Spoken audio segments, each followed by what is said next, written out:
In her mind's eye, she saw the woman's scowl change to recognition, and then to a conniving smile as she appraised Birdie from her wind-tangled hair to the scuffed toes of her dusty shoes. Birdie experienced again the trepidation that had tiptoed through her at Miss Holland's sly assessment. Why hadn't she run away? If only she'd run away.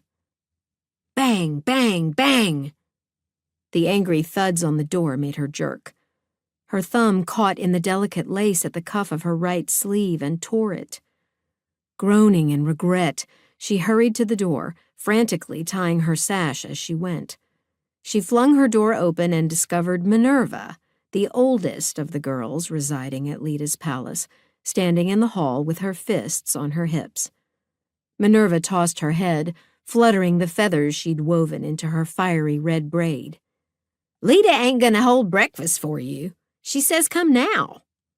She twisted her lips in a sneer. "Look at you. You ain't even combed your hair yet."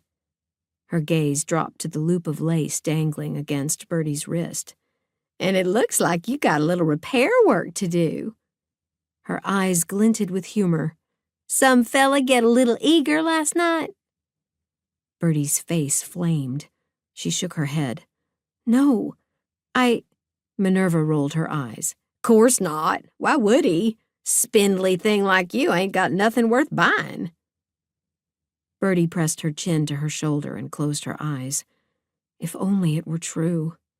Maybe Miss Holland would kick her out. But then how would she pay for travel to Kansas City, where Papa's sister lived?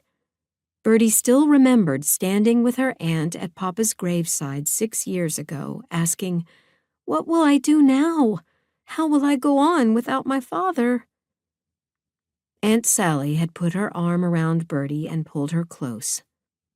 "Dear girl, your earthly father's gone, but you still have a heavenly father. He'll never leave you. You can lean on him."